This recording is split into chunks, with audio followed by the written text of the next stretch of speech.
convidar você a abrir a sua Bíblia, se você tem, ou então acompanhar no telão comigo. Um texto de Eclesiastes capítulo 3. Eclesiastes fala sobre tempo. E eu queria compartilhar em alguns minutos com você um princípio, porque Deus, Ele precisa de matéria-prima para fazer um milagre. E a matéria-prima que o Espírito Santo usa é a sua palavra. Amém? Então tudo que eles estão testemunhando aqui é fruto das palavras que foram ministradas, né? E que alcançaram os seus corações. E que o Espírito de Deus então, né, teve a condição, né, de trabalhar com eles. Eu quero ler essa palavra de Eclesiastes capítulo 3, verso 1, que diz assim: para tudo há uma ocasião certa, há um tempo certo para cada propósito debaixo do céu. Tempo de nascer e tempo de morrer, tempo de plantar e tempo de arrancar o que se plantou, tempo de matar e tempo de curar, tempo de derrubar e tempo de construir, tempo de chorar e tempo de rir, tempo de prantear e tempo de dançar, tempo de espalhar pedras e tempo de ajuntá-las, tempo de abraçar e tempo de se conter, tempo de procurar e tempo de desistir, tempo de guardar e tempo de jogar fora, tempo de rasgar e tempo de costurar, tempo de calar e de falar, tempo de amar e tempo de odiar, tempo de lutar e tempo de viver em paz. Tempo, segundo Eclesiastes, falando das estações que a alma humana vive. Nós, seres humanos, passamos por estações. Quem entende esse princípio? Né? Estações da nossa vida. Amém, queridos? A alma humana passa por estações. Estações de paz, de alegria, de guerra, de descanso. São estações da nossa vida. Nós podemos passar por momentos de escassez de sorrisos, escassez de abraços, escassez de carinho, escassez de intimidades, escassez de alegria. Podemos viver literalmente momentos secos da alma. Você entende que todos nós passamos por isso, amados? Concorda? É o que Eclesiastes está falando, né? A alma humana também passa por momentos de abundância, né? Onde é fácil sorrir, onde é fácil abraçar, abraços longos e apertados, onde é fácil dar carinhos de forma espontânea, momentos de abertura de coração. Isso também fala das estações, onde estamos mais propícios a isso. Mas o que eu quero falar é que, na verdade, essas estações da nossa vida, Deus permite para que possamos buscar. E a Bíblia fala que a nossa alma, nessas estações, elas têm sede. E vários tipos de sede o ser humano tem. O ser humano nessas estações, para tentar resolver as suas crises e as suas lutas, busca por poder, busca por recurso, busca por riqueza, buscam por vários caminhos. E muitos, né, procuram resolver o problema das estações da sua vida, né, buscando ser visto pelas pessoas. A grande verdade é que muitos, né, acabam tropeçando, muitos acabam entrando num caminho, né, de grandes dificuldades, porque tentando resolver e não entendendo as estações da alma, eles querem suprir a falta de carinho, né, com outras coisas. Às vezes querem suprir a falta de amor, de abraço, tentando trazer outras coisas. E muitas vezes essas coisas acabam trazendo mais derrota, mais guerra, mais problemas do que soluções. E nessa noite, você que está aqui, né, eu quero te dizer que as tentativas humanas de saciar as suas necessidades íntimas, seus desejos do coração, é que muitas vezes levam o homem à queda. Mas estes amados aqui, né, estão aqui para comunicar para você, principalmente para você que faz parte do relacionamento deles, que ainda não experimentou o que eles têm experimentado. Quando você receber o que eles estão recebendo, você vai descobrir a chave para ter acesso a algo que eles estão descobrindo nesse final de semana, o que eu chamo de fonte da graça. A fonte da graça é aquela que é capaz de suprir todas as nossas necessidades em Cristo Jesus. A fonte da graça é aquela que nos pega no colo, e derrama sobre nós algo, que nós nunca recebemos antes, de uma forma tão intensa que nós não conseguimos entender. E por quê? Porque a graça é Jesus Cristo encarnado. Amém? Abra sua Bíblia em João capítulo 1, verso 16 e 17.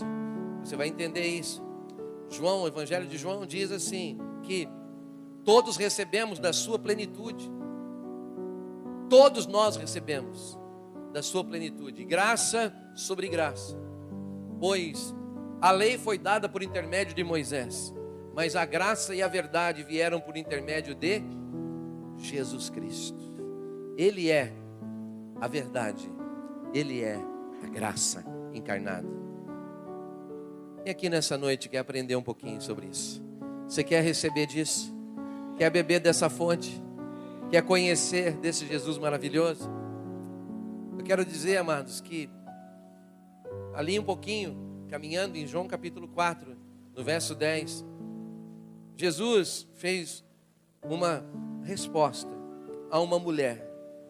E ele disse o seguinte: se você conhecesse o dom, pode colocar capítulo 4, verso 10.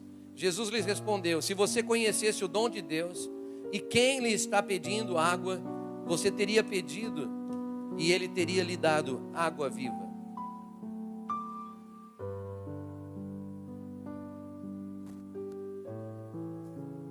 O que esse texto está dizendo?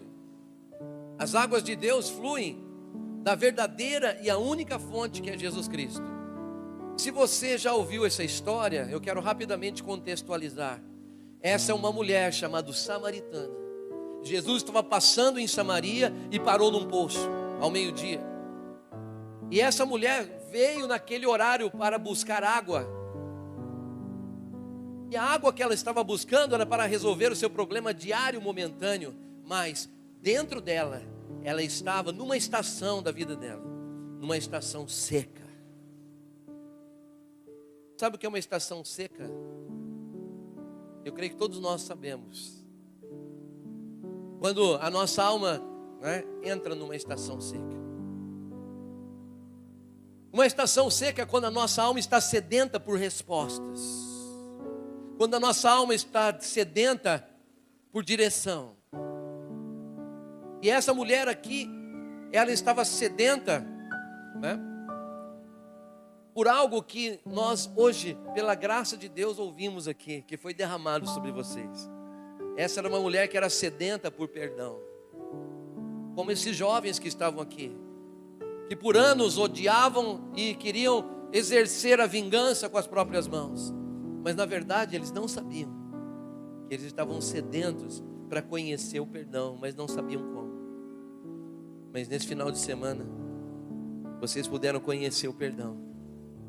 Não é isso? É isso? Então, existem necessidades interiores tão fortes que nós não reconhecemos muitas vezes. Mas essa mulher, ela tinha sede por ser perdoada.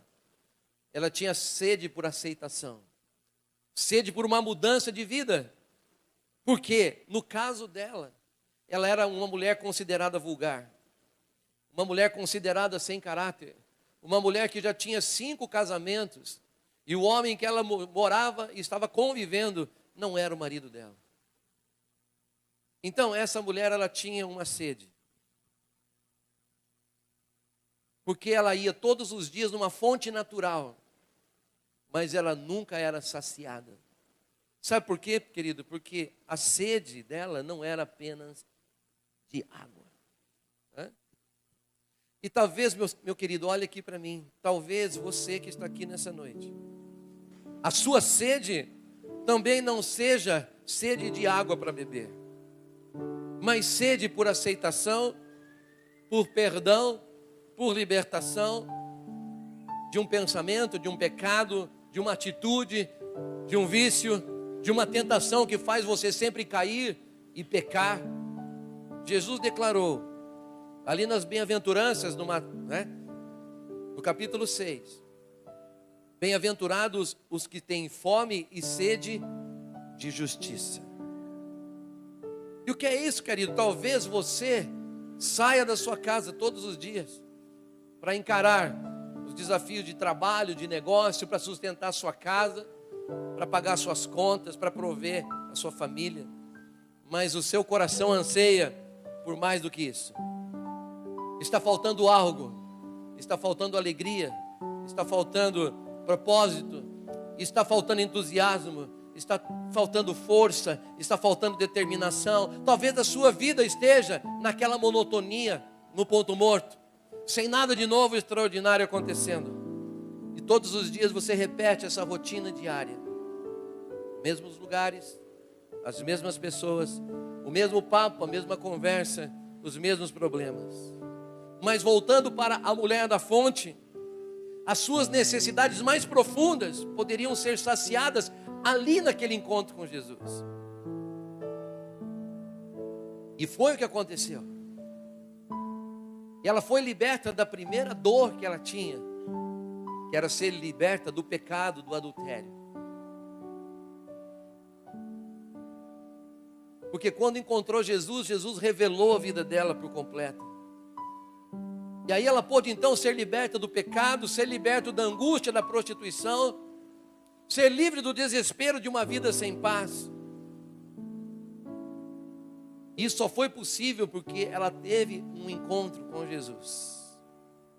Tudo que estamos relatando, ouvindo, na vida destes amados, na vida dessa casa, na vida das famílias dessa igreja, nas nossas vidas, é porque um dia tivemos um encontro com Jesus. Só por isso. E eu pergunto nessa noite, quais são as suas necessidades mais profundas hoje? Será que você precisa ser curado de um sentimento de inferioridade, de rejeição? Será que você precisa da cura de uma mágoa ou de um ressentimento? Será que você precisa a capacidade de perdoar?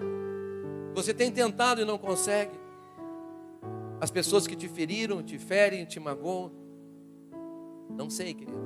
Mas eu sei que se você está aqui nessa noite, Deus trouxe uma mensagem para dizer para você que é possível mudanças. Quem pode concordar com isso aqui? Diga amém. Eu quero, para concluir, Zacarias, no Velho Testamento, no capítulo 13, no verso 1, um profeta, ele disse algo muito interessante.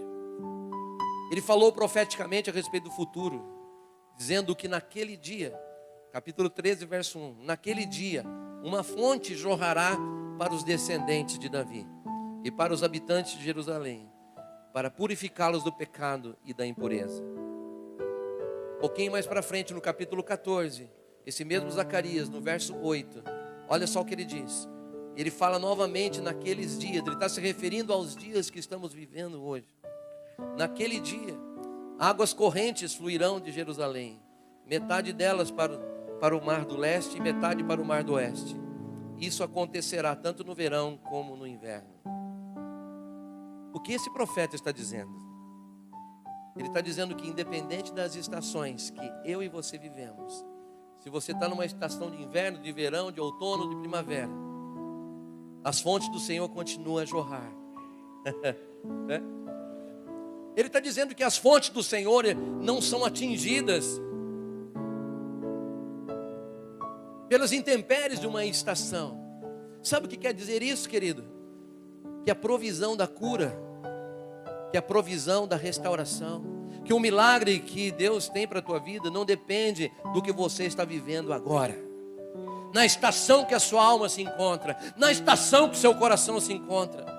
A água corrente, segundo Zacarias, significa a presença do Espírito Santo, falando sobre a graça de Deus, fluindo de uma forma abundante. Essa água que representa o seu Espírito que limpa, o Espírito que muda, um Espírito que renova, que traz compaixão, que traz paz, que traz cura para as nossas enfermidades e problemas. Então, querido, quando ele fala naquele dia, ele está falando profeticamente, mas também está falando de um dia específico. E você pode beber da fonte. Você ouviu aqui jovens dizendo, faz 3 anos que eu esperava poder beber dessa fonte. Mas esse final de semana deu certo. É? Então, estas são as águas de Deus, querido. Será que você consegue pensar comigo o que tem feito a sua vida ficar seca, infrutífera, sem propósito? Muitas vezes nós ficamos olhando para nós e nos culpamos, mas por que nós estamos nessa estação? Você não tem que perguntar por que você está na estação. Você tem que olhar para fora, para as fontes de Deus e dizer, independente da estação que eu estou, a fonte continua jorrando.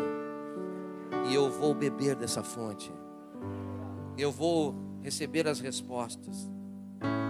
Sabe como é que você faz isso? Tomando uma decisão, saindo da condenação, saindo da amargura, saindo do ressentimento e entrando na fonte da graça de Deus. Amém, querido? Então eu trago essa mensagem nessa noite para dizer para você que lá no livro de João, no capítulo 7, no verso 37, ele diz assim: no último dia e mais importante dia da festa, Jesus se levantou e disse: se alguém tem sede, venha a mim e beba. E no verso 38 ele diz: quem crer em mim, como diz as Escrituras, do seu interior fluirão rios de água viva. Amém? Então novamente Jesus declara aos seus discípulos e a todos: venham a mim e beba. E o que Jesus está dizendo para você nessa noite? Que tem muito mais daquilo que você já experimentou, meu irmão. Porque Ele tem tudo que você precisa para suprir as suas necessidades mais profundas. Se você precisa de perdão, Ele cura. E Ele traz provisão para aquelas áreas em que você ficou amargurado porque foi ofendido. Se você precisa de cura de uma amargura, Deus nessa noite quer te dar perdão e a capacidade de perdoar. Quem fez mal para você?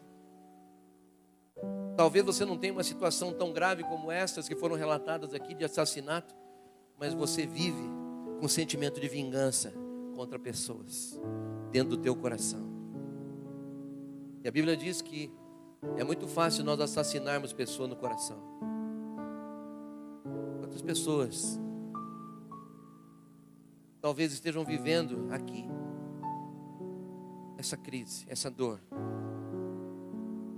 Talvez você precise de libertação, porque pecados, traumas e vícios têm prendido você. Talvez você precise de aceitação de filho, né? Como nós ouvimos aqui. Você aprender a descobrir que na fonte da graça de Deus tem paternidade, tem aceitação. Então eu não sei, amado, o que nessa noite você precisa. Eu sei que nós como igreja, né? Quero concluir dizendo que nós aqui como igreja, vocês como encontristas, nós como equipe, nós temos vivido o que Apocalipse 7:17 diz. Apocalipse 17 diz assim, que o Cordeiro está no centro do trono. Esse Cordeiro que está no centro do trono, ele será o seu pastor, né? E sabe o que esse pastor faz? Segundo Apocalipse 7:17, diz assim: ele os guiará às fontes de água viva, e Deus enxugará dos seus olhos toda lágrima. Fecha teus olhos onde você está.